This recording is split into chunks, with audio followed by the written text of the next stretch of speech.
What's it like when you call some run plays and you pull and there's no one for you to block? It was pretty awesome. Great play design by Coach Moorhead, and fortunately there was no one for me to block, and I could just lead them into the end zone. Hats off to Coach Moorhead. He knew what they were going to run, and we designed a good play to get CJ in the end zone and Trev. How rare is that? Like, does that even happen in practice? No, because they wanted to give us the most difficult look possible in practice. So Coach Mirabal had coached those scout guys to come up and be right there for me to block. And in the game, they didn't crack or place like we thought they would, and so it just kind of ended up being like that. I was just going to say, how much does that preparation then, do you feel like it paid off in that game? Oh, absolutely, yeah. Getting the hardest look in practice is the best way to have it, because then if it's different in the game, it's an easy adjustment, and so I think that's just kind of what happened for us. It seems like one of your strengths, would you say, is as a guy on that run plays with your size and athleticism? Yeah, I think pulling is definitely one of my strong suits. I'd say I'm one of the faster linemen, so I think that's to my advantage when I can get on the run like that. It seemed like, as you said, you have a lot of opportunities to make contact. You have a couple that you did.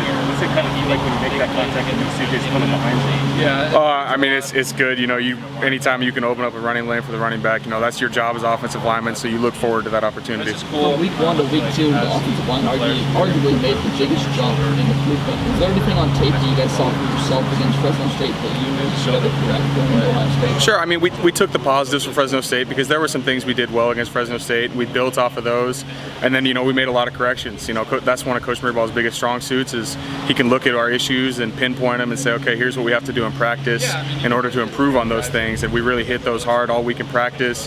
Had a great week of preparation, and we went out and did it on Saturday. Just been around the program the city longer than pretty much anybody's here. The significance of this win, do you feel like you understand that better than everybody else in the Pac-12? I would say it's the most fun win I've been a part of since I've been at Oregon. It was most meaningful for me because I was out there playing this time, and so I mean, it was a lot of fun. It was a great team win, and it was an awesome experience altogether. First of all, then you mentioned on Monday the importance of moving on and how you guys respond to this to decide if you're truly one of the elite teams or just a great team. How do you guys move on from such a monumental win? Next week, next man up, next opponent. You just got to move on. We say you get 24 hours to enjoy the win. You come in on Sunday, you're 0-0. You look at the film, you correct what you can, and then you move on to the next opponent. By 2 o'clock, we're already looking at Stony Brook's film on Sunday. So you enjoy the win after it happened, and then you flush it and you're on to the next. First of all, mentioned that there's watching the film, there was a lot of stuff to fix on both sides of the ball.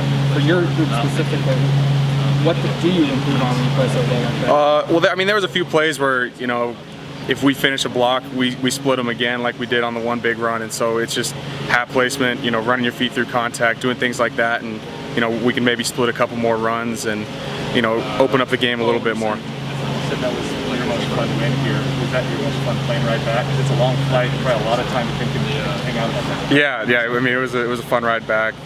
Everyone was music was going, we were celebrating, and so it was a lot of fun.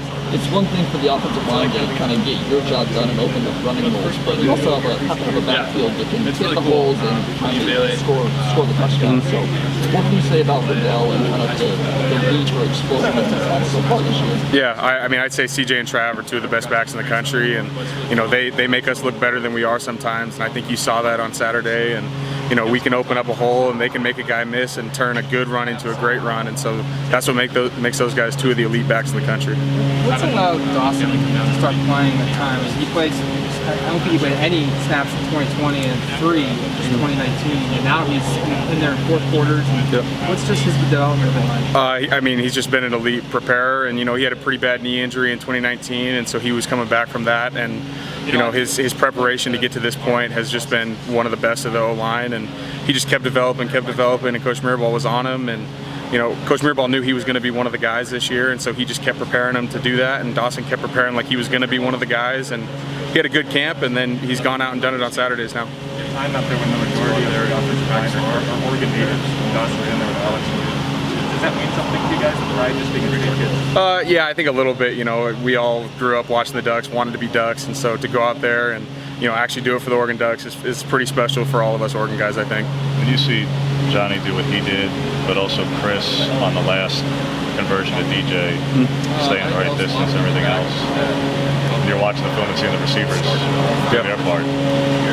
What do you say to that? I think it's just definition of a team effort. You know, there was a few. I don't know if Johnny even caught a ball on Saturday. I mean, he might have caught one, but he was out there making critical blocks on huge plays. You know, to spring CJ, and you know he's cracking linebackers, and he's going in there and throwing himself around. And you know that's what makes up a great team, is when guys are willing to be selfless and go do that. You know, even when they're not catching passes. And so I think Johnny's the definition of a selfless team leader kind of guy. And you know, we saw it on Saturday. Mr. Ball said yesterday that Johnny might have had the best block in the team, and the offensive line might have been a little jealous pressure. Oh, I mean, it was a great block. The one where Travis scored on going to the left, and he came down and cracked that linebacker. That was a phenomenal block. And Johnny's not afraid to go throw himself in there, and you know we love that about him. That gets us going when we see that. So, I mean, yeah, I mean, you could say I don't know if we're jealous, but you know, it was definitely a great block.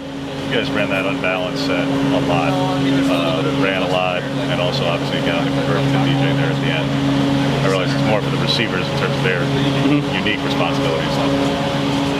Walk me through just from your own mindset when you guys are running something where you've made it work very well. Yep. Then you did it last season with a different look with a lot of the Travis throws against Cal and stuff. When you understand the game as you do, just how Joe has been able to incorporate that into the offense strategically. Yeah, I mean, as I've said before, I think Coach Moorhead is one of the greatest offensive minds in college football right now, and so he's able to see things and see what advantages we're going to have on unbalanced looks, and you know we go over that a lot in film, and Coach Mirabal really hits where they're going to be lined up, how they're going to play it, and then we just got to go out and execute it. We prepare all week doing those things, going against those looks, and so at the end of the day, Saturdays we can just go out and execute. From an upfront perspective, can you explain that 77-yard touchdown run by CJ basically winning a touch? Like, what were the offensive line's responsibilities, and how did you execute it so well? Yeah, so we knew it was a split flow zone play, and we knew the tight end was coming backside, so we knew the way that linebackers play, they were going to flow back gap with the tight end split flow, so we had to plus over to one linebacker, and that's why you see me, I go with Alex all the way to the front side backer 14 on that, and then I think they were in some kind of blitz or something, because the middle linebacker came backside B gap, and Steve did a great job of not just running through blindly, and he turned back on it, and that was what allowed that play to split, was Steve put a stake in that defense, and that's what really opened it up for us. What was the emotional roller coaster for Cam when he catches it? It's a big first down, everyone celebrates, and he doesn't get back up. That was heartbreaking. I was fired up when I saw him catch that pass, and then I saw him not get up, and your heart drops for him. It's an awful feeling. He's worked so hard to get back, and now he's out again, and your heart goes out to him. You feel for him, but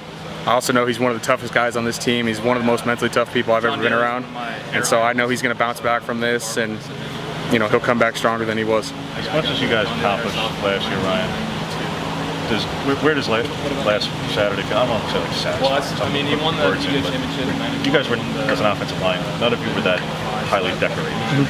Obviously, it was JUCO transfers, but we're not the most decorated recruits. Yeah. You had your senior year in injury. You went up against guys who, many of them will be hearing their names called in April. Yep. I've said it a couple times as a joke to our own guys. We're probably one of the most ragtag groups of offensive linemen in the country. You got JUCO transfers, you got walk-ons, and we just come together and we play for each other. And sometimes when we execute, we play pretty well. And so I think just going out there and playing with that chip on our shoulder, which I think is what we did pretty well this week. And we said it going into the game, nameless, faceless opponent. You go and someone's going to be lined up in a 3 technique, someone's going to be lined up in a nose shade. Go out and execute your blocks. We got a chance to be successful. A couple of you guys obviously have earned big names from Toolbox and I'm sure like grandfather for George and walkie-talkie and stuff. So what's TJ and Steven and Solid? I don't know if TJ has a nickname just because he's so quiet and he's just kind of there. But Sala, he likes to go by Sala the Beast. That's what Sala's favorite thing to go by. Big Steve, Big Grizz. That's kind of the nicknames, I guess. Yeah, thank you.